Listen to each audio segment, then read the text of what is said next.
Hi everybody, it's Chiquita. I just want to come along and tell you that we will be doing more sew-alongs. I know everybody wants to do that, but with the editing and things like that, it does take a little longer. So going from the table to the sewing machine, it does take a little longer to do with editing. And that's one of the things I don't like. So what I decided to do is do sew-alongs, but with the core techniques. I'm going to put it on the website and I will reference it in the sew-along itself. So for example, we're working on a pair of pants that has a fly front.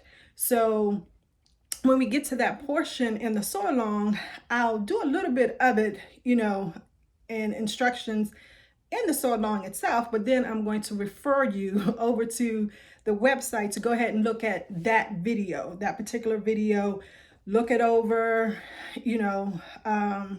study it, do your own sample if you want, because I'm big on that technique binder. So go ahead and and do that, and then once you get a good hang of what that technique is, then come back onto the sew-along itself and do that particular technique with the sew-along. So that way we both kind of benefit. You still get the instruction of the actual sew-along, step by step of how to do a particular thing. But it's less editing on my part because, like I said, I'll mention it in the sew-along itself, but then I'll refer you over to the website to actually find that particular technique and go ahead, review it, look at it. And then once you master it or enough to where even SewAlong, at the same time and install it in that particular SewAlong that you're doing at that time. So hopefully that will be okay for you, because I think it's a win-win for both of us. Okay, until the next SewAlong, everybody have a great day. So when you go over to the website, there's a nominal fee for the technique, because what I did was I searched the internet, I searched books, I searched everything in order to find the easiest, most convenient method, easiest to learn, and fastest method in order to do a technique. And I only showed you one technique. So what I did was, kind of meshed things that I found from here, there, that I thought, oh, that works good, that works good, that didn't work, and kind of just put it all together and meshed it into, my technique, which could be a combination of 2 or 3 different techniques, 2, 3, or 4 techniques all in one. So what you're getting is basically my research of me doing hours of research of trying to find great techniques, fast techniques, easy techniques, and narrowing it down to one. And instead of always give the example of an invisible zipper. If you look for an invisible zipper online, you'll probably find 4 different ways to do an invisible zipper. Really. And even honestly, the same instructor, I find would do, and it could be just learning, they did it one time when they were first learning, and then as they progressed, they did another way, right? So, but on their website, they'll have 2 different ways of how they did an invisible zipper. So what I did was look at all of, all the different techniques, the people that I like to go to, and meshed it together and said, this is the best way in order to do that particular technique. And then I give instructions. So not only do you get the video, but you get written instructions on how to do that particular technique. But again, it's because of the time that I took to research it and to actually research it and film it, and meshing it down to get that one particular way to do something, and then actually the written instructions. So that's why each one of the techniques that I have on the website is between 2 and 3, depending on what it is. And some of them are free as well. Just wanted to let you guys know that up front, that it is a nominal fee, but it is well worth it. Everyone, don't forget to like, comment, share, subscribe, and thanks for watching. So we're going to be doing a sew-along to McCall's 7690. 7690, and we will be doing view A, and I'm going to add the carriers and the belt tie from C. Okay, so just briefly looking at the directions, everything pretty much looks okay. Nothing weird or strange in it, just your basic assembly of a pants. The only thing is this gives you a mock fly. Might as well just make it a regular, a traditional fly front. What I decided to do to help these sew-alongs go along so they're not so long is to reference different sewing techniques. And when we get to that particular point, I'll reference the technique, and you can go to the website if need be and check out that particular technique and then come back and finish sewing if you need, help with that. So that's what we're doing. The instructions, very simple, easy to understand. The only thing that I'm going to change with the instructions is, like I said, instead of making a mock fly front, I'm going to do a traditional fly front. If you need instructions or help about how to read the patterns, how to lay out your garment, how to cut your garment, I have a free sewing basics video. Go ahead and check that out. I'll leave that in the description.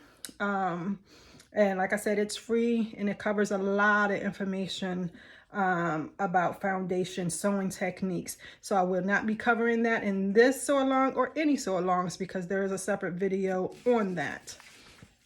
Okay, so when you have finished putting together your pre-washing your fabric, laying out your fabric, cutting out your pattern pieces, interfacing any pattern pieces that need to be interfaced, and doing all your markings and notching and everything like that with your pattern pieces, and you're ready to go. And your last step is the actually sewing portion. Do all that, come back, and we'll get started. Step one, we're going to E-stitch the upper edge of the front between the notch and the side seam. So you're going to need pattern piece number 1, okay? And you should have had some markings between the notch and the side seam. So here's my notch. You can see I just do a triangle here. Move that paper.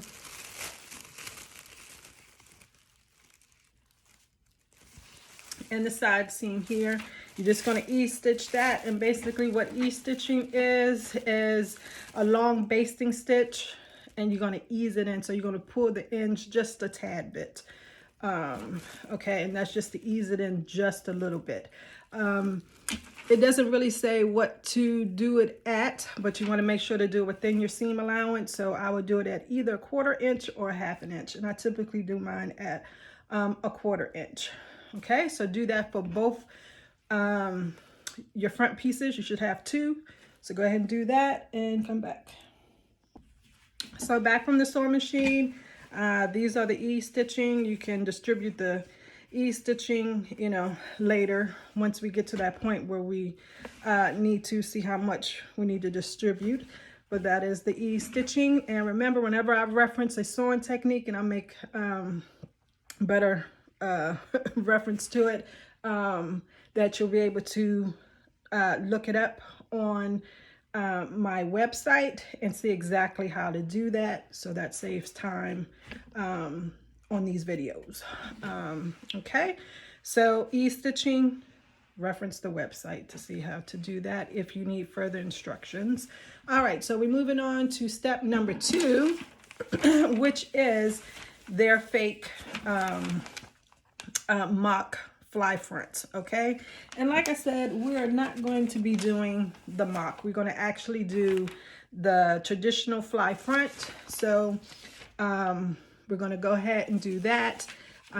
So again, it's the traditional fly front zipper, see my website to see exactly how to do that. Once you install your fly front zipper, come back and we will continue. Okay, so what you're going to do is put right sides together. Again, this is for the traditional fly front zipper. And as you see, I have marked my 5/8 of an inch guideline there from the bottom of the zipper where the zipper top stop will be to the inseam. Okay. So what you're going to do is put your right sides together, lining up the fly front and the curve going all the way to the inseam. And what you're going to do is from the inseam up to where your zipper is going to stop, you're going to do a regular length stitch there. Okay. And if you did a guideline, go ahead and just follow that. Cut your threads at the zipper stop from that point all the way up to the top of your pants. You are going to do a basting stitch. Okay, so again, from the inseam to the stop, regular length stitch. From the stop all the way up to the top of your pants, you're going to do a basting stitch. Okay, and then you're going to complete the rest of your fly front. If you need help with that or instructions with that, go ahead to my website where you can see how to complete the rest of the steps for the fly front. Or tip, I should say. Before you do that, it's probably best to serge or finish it with a zigzag finish, your fly front and that crotch curve.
Okay, so basically the fly front is finished.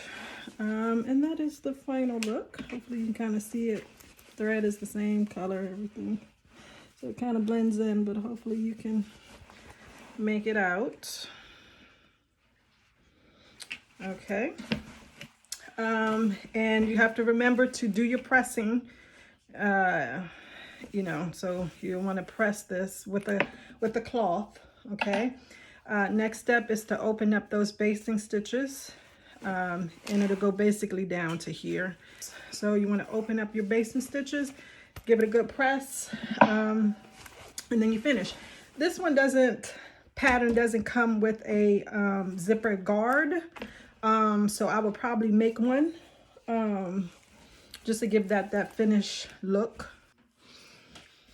Okay, so the fly front is complete.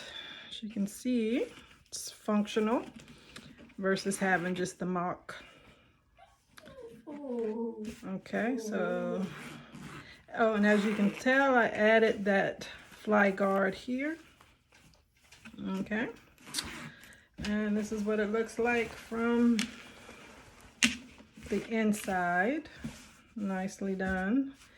So just make sure to give this a press. And again, to get complete instructions on how to do a fly front zipper, head over to my website. check it out. So you'll be able to do that in no time, and with ease and with confidence. Okay, so this is the end of this sew along part 1. Okay, so as you do this, if you're sewing along with me, please post pictures, you know, go to Facebook, or even Nextdoor. I'm on there too, and post a picture so we can see your progress. All right, everybody, have a great day.